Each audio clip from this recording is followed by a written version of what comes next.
Welcome back, Pokemon trainers. Professor Chaz here. The lab coat's on back order, and we're here with episode number 8 of our Pokemon X playthrough here on the channel.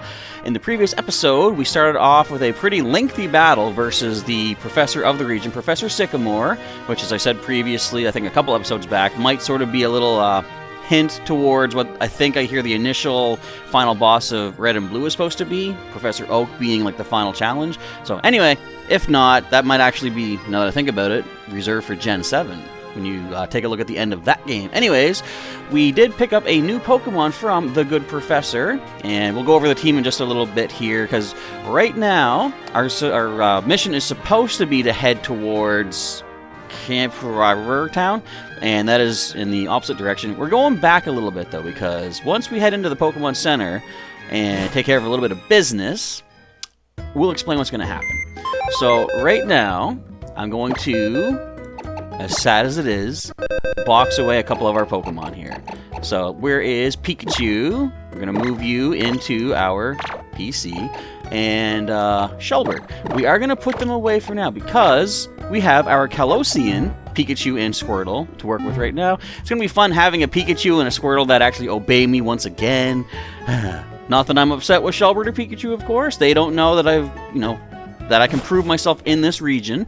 So I got to prove to them. But to do so, I got to train my new Pokemon.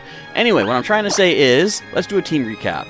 So we're actually going to move you up here because you need the more experience, and we're going to move you over here because you need the more experience. Okay, so our newest addition is Spritz the Squirtle, given to us by Professor Sycamore. We're going to do a little bit of rearranging of the attacks here, and I think that is good. So she is a Jolly Pokemon with at level 10. Torrent is the ability. Water Gun, Tackle, Tail Whip, and Withdraw. Next up, we have Springer, our starter, I guess our initial starting Pokemon, our starting starter. Springer, the level 13 Froakie, sitting at a lonely nature. I can't read anything. I'm getting all jumbled up. But he has Bubble, Quick Attack, Leer, and Growl. And with a flawless recap, we have Pikachu. I already messed it up. Blitz the Pikachu. Okay, whatever. Blitz the Pikachu is mild, found in the Santaloon Forest. He has level 15. He has static ability. Thunder Shock, Quick Attack, Thunder Wave, play nice. Alright, that's enough trying to read for now, because apparently I can't do it. I think I might be overexerting myself, because I did record... Hey, there's the lab. That's the lab, right? I think that's the lab. I recorded an episode that you saw yesterday, not too long before I recorded this one. And, oh, by the way, that's a new Pokemon in this region. I gotta turn the camera. There we go. And I'm recording this just a couple hours after, because I want to have this prepared ahead of time for uploading the next day. And maybe I'm pushing myself too hard. Maybe my brain can't handle everything I'm trying to say. So we're heading back to Patere Way for a couple of reasons. One is we want to head back to Santaloon Forest. Nope, we want to head back to Santaloon City because there's another route that leads from there, and I believe that takes you towards the Pokemon League. And I want to deal with some trainers there because I do believe they should be lower level to get some good experience for our new Squirtle. But there is another Pokemon I want to pick up because if you look at our team, you'll see that, of course, we have 2 water types. Both of them are weak to pure weaknesses to grass and electric. There's no other weaknesses that a water type has. We already have our electric counter in Blitz, Pikachu, so that's not a concern. But there is that grass problem. And as we saw, dealing with Sycamore's Bulbasaur, we could use something a little bit more resistant to its attacks. And we're going to try to find ourselves a Pokemon that can resist grass-type attacks. That is male. I am going to get a Badoo, but this is a female. My initial run-through of Pokemon X, I did pick up a Badoo. I don't even think I was initially intending to do it. Sometimes... Where are you going? Let me past you. Why'd I go through the geometric maze? Come on. No! There we go. Alright. Sometimes I try to plan my teams ahead in games because it's like, I know I need a certain type or a certain species. Sometimes something just looks cool and I want to get that. But other times I kind of like to play it by ear. And I think that's what I did here in Kalos. Kind of just wanted to... Actually, I should be battling to get some experience. I kind of wanted to just sort of let things happen as they happened. And it just so happened to happen, that I encountered a Badoo, and that would have been a nice, grass counter. So I thought, yeah, let's just do that. Alright, can you take on a Ralts Spritz? Let's see, let's water gun this thing. Do they? They have teleport, don't they? This could be the worst possible... No? Okay. Well, they might have teleport, but goes for confusion, which does not confusion us, which is nice. How much will a tackle do to you? It is technically a little stronger, and I do believe Ralts' physical defense probably is less than its special. But since it's growled, we're going to water gun, finish this up, get a nice hearty level up for our new Squirtle. And just like Blitz, we're landing criticals on the last hit when we do not need them. Please reserve yourself, Spritz. We want to keep criticals for when they're really, really necessary. Like, for example, when we're fighting Sycamore's Bulbasaur. If Blitz had gotten a nice critical quick attack near the end, could have sped that up a little bit. Alright, now we're going to give this another few encounters. We're going to hope to see a Badoo by the end of it. Oh, there's our first sight of a fairy type in... Timeline-wise of the playthrough, I was going to say, technically we've had Jiggy since Gen 1. We've had Fluffy or Clefairy / Clefable since Gen 1. That does nothing to a Flabebe. But yeah, this was when Fairy type was introduced. I guess I'll talk a little bit about that just to kill some time here as we're hunting for our target. When they introduced the concept of fairy typing, I thought, okay, that's actually pretty cool, a new type. And, there was all the hype about, what is this new Sylveon? Like, is it a flying type evolution? It could be like a normal type evolution, which kind of, we don't have, of course, and might make some kind of sense. But, of course, there was some, what would you call it? Discussion, I suppose, debate, that maybe it's a new type. Excuse me, and as it turns out, of course, yes, it was a brand new type of Pokemon, Fairy type.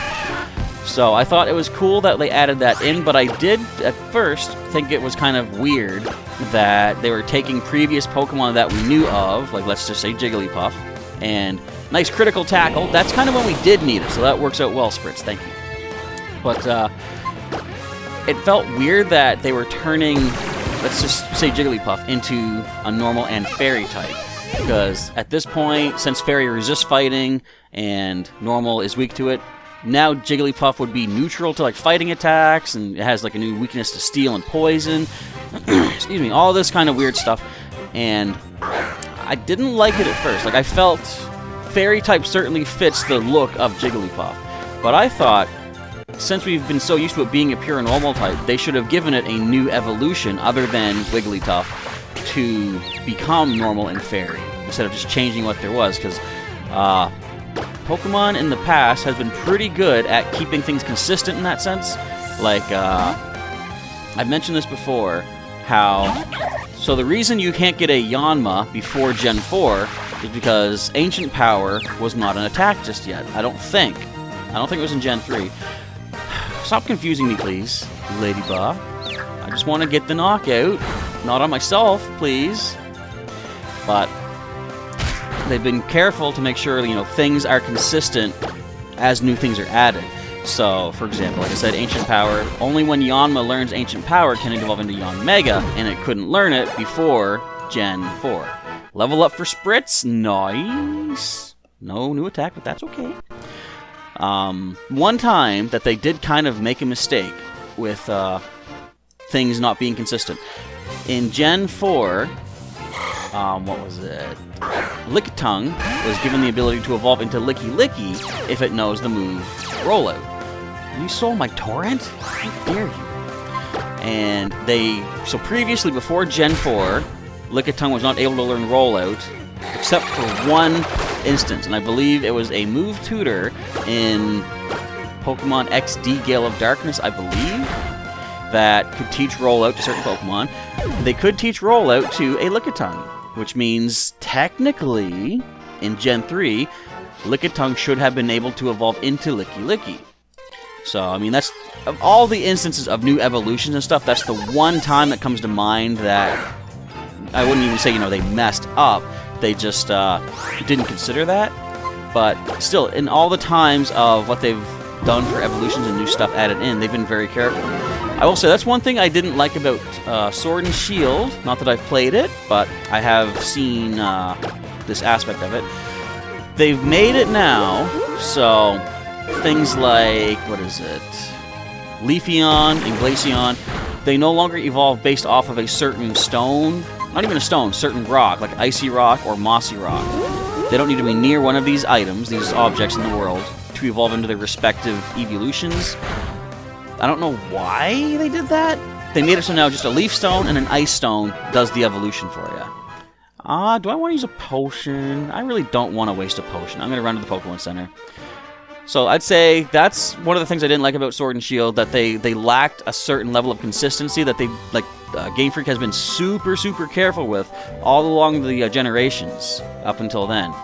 So, and again, the reason why they took out, say, like the Mossy Stone and the Ice, I keep saying Stone. Technically, I believe they're called Mossy Rock, Icy Rock. No, wait! Icy Rock is the item that increases the duration of Hail. I don't know. You folks know what I'm talking about, I'm pretty sure, though. Regardless, those rocks are in the environment. So maybe you might say, well, maybe Game Freak just wanted to do away with environmental specific region, location, evolution things, such as those two rocks. But, like, they still have location-specific evolution things, like, what is it? They added new ones. From what I understand, Galarian Yamask evolves into Cofagrigus under a specific ledge or something, and it needs to be at a specific HP, and I don't know exactly what each of those requirements is, like where the ledge is, what HP it needs. I think it needs to be like really low HP, basically. So if they included new location-specific evolutions like that, why did they take out the rocks? Because, they could have kept them. Even things like electric fields for, let's say, Magneton, Nosepass, and is it Charjabug, I believe? They have to evolve near some place of electric currents. They took that aspect out. Now Thunderstones evolve them. See, like, the reason that irks me a little bit is because, okay, if a Thunderstone can make the evolution happen, why have we never been able to do it before? Now, of course, logically, is because the Pokemon weren't programmed into the game at that point, but in their world, in their universe, why have the stones never been functional in that sense? And you got me. I really don't know. Alright, let's give this another couple attempts here to find the proper Badoo. And if we don't see it very quickly, I'm going to say 3 more encounters. We'll cut back as soon as we do find the one that we're looking for. And don't worry, you might be thinking, well, if I'm not showing you all the footage, how do you folks know if I get someone knocked out or not?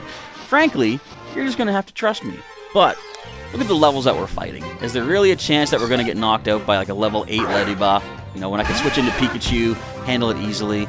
Sure, critical hits can be a thing, but trust me, if anything does go wrong, I'm not going to cut that out, because that's part of the challenge. In fact, just to show you how serious I am, I'm not going to risk the confusion. I'm going to walk away from that fight. And I think based on these levels, I only need to get Spritz up to level 13 to hit that 5 levels above the wild Pokemon mark that I aim for. And at that point, I'm not even going to be fighting anything anyway. So, you know what? That's that. Let's just keep here together until we get level 13 for our Squirtle. Then, at that point, I'm going to run from everything just so we don't risk getting knocked out. How's that sound? I think that sounds fair enough. That way, you can rest assured that I'm not pulling any funny business behind the scenes here as we wait for our Badoo to show up.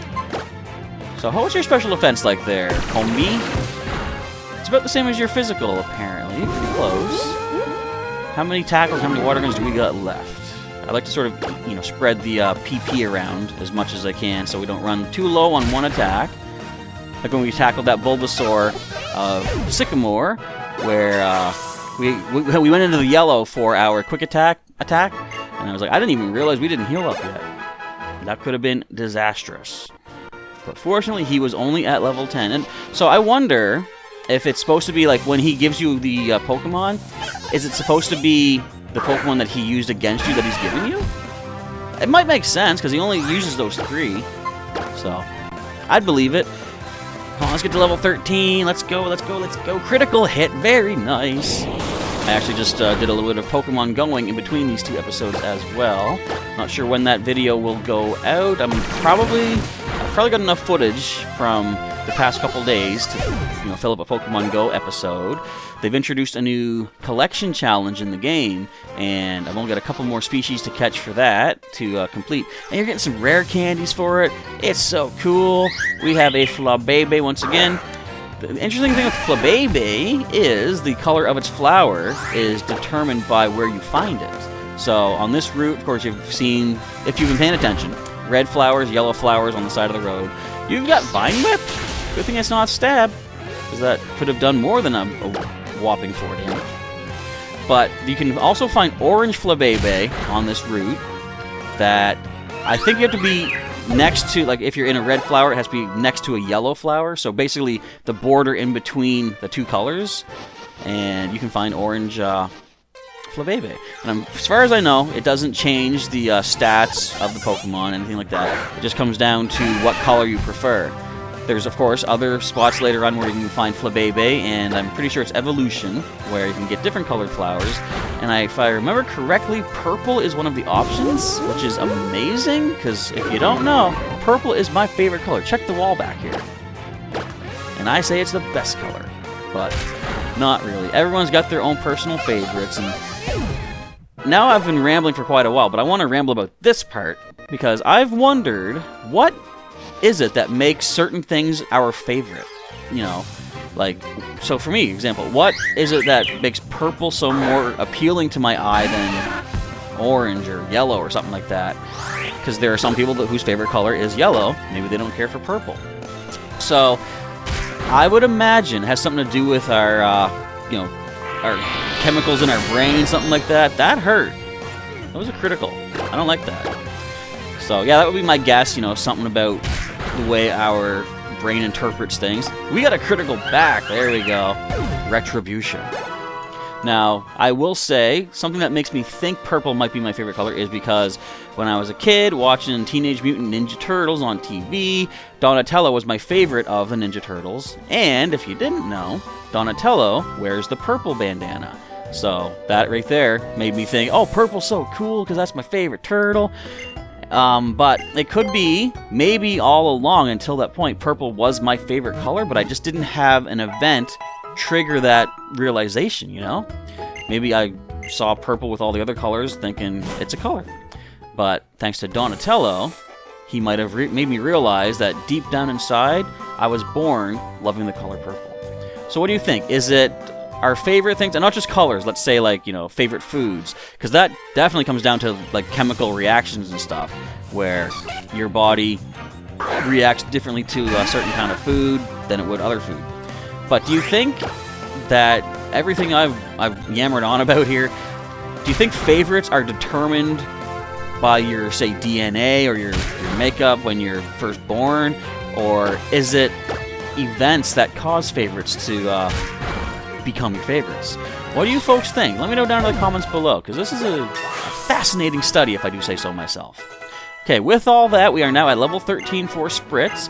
So at this point, we're going to learn... Oh, we're trying to learn Bubble, which is, as I say, better than Water Gun, so why not? 40 power, no effect. 40 power, may lower speed. Definitely get rid of Water Gun. I think that is the best way to go. So, now that we got that, I am going to kind of jump ahead until we find the target Pokemon we are looking for, just so I can stop trying to think of topics to ramble on about and bore you. So we'll be back in just a moment with the encounter.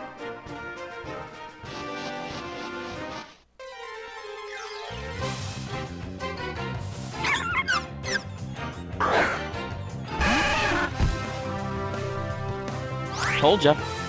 Alright, so let us... I think we can probably go for a Bubble safely. I don't think this is going to do too much damage to us. And it's level 8, which is good. I believe the levels on this route range from 6 to 8. And I was going to say that too about the Flabébé. It's interesting... Oh! You better absorb. Okay, in that case, let's go to Blitz, because we don't want it to gain too much HP back. And not getting a super effective hit could be the way to make that happen.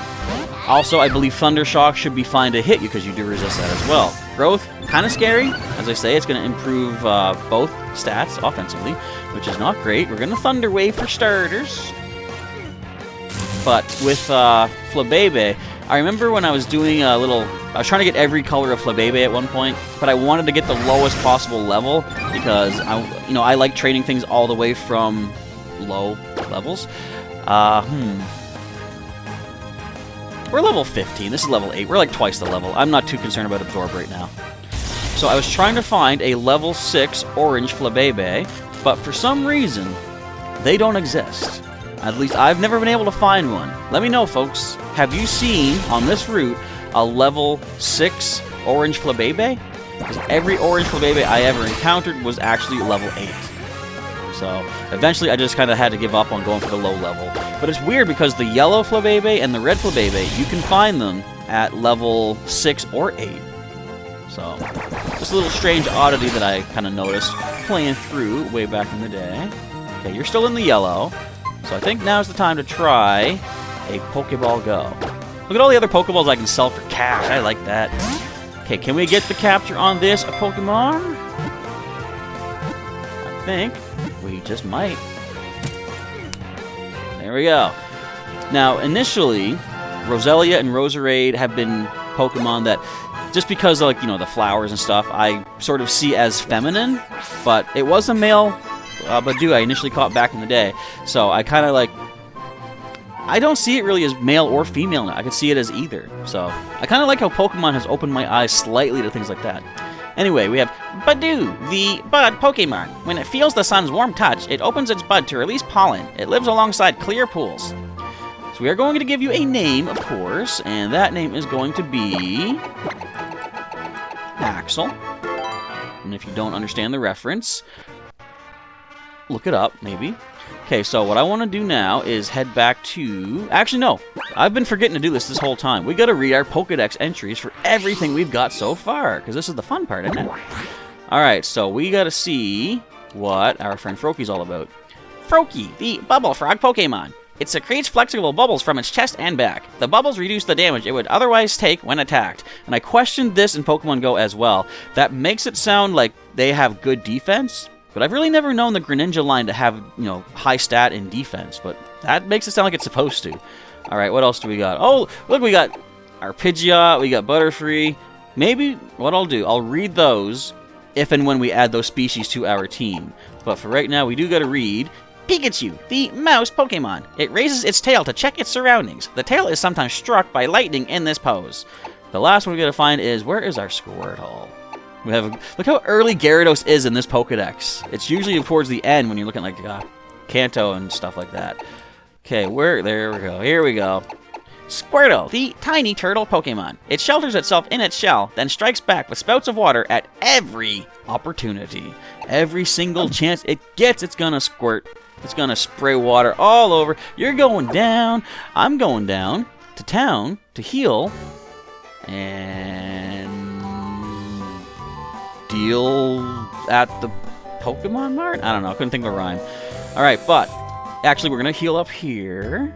And we're going to take a quick little walk out onto the next route that I was talking about. Get a little bit of training versus some of the trainers out there. That's going to be next episode. We're going to end off once we hit that route.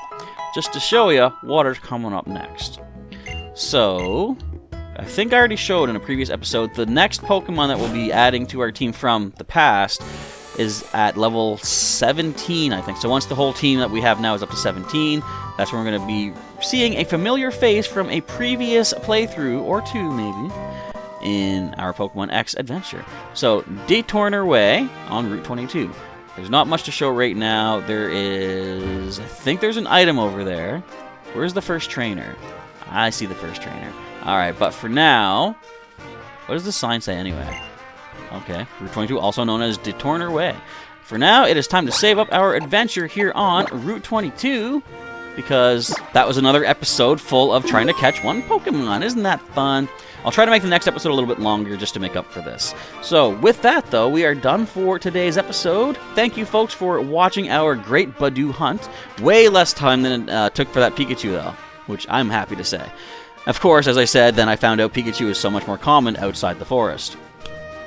But if you like today's episode regardless, feel free to let me know by clicking the thumbs up button down below. And if you want to subscribe for some more Pokemon content, you can do so by clicking subscribe at the bottom of the video. You can also click the notification button to get updates when the new videos and streams are heading your way. And if you want to join as a channel sponsor to help support the channel and myself, click the join button below to see what perks might be available that you're interested in at the 2 different tiers we have set up right now. But that is going to wrap things up for today. So once again, folks, thank you for watching. Professor Chaz is now signing off, and I'll catch you next time.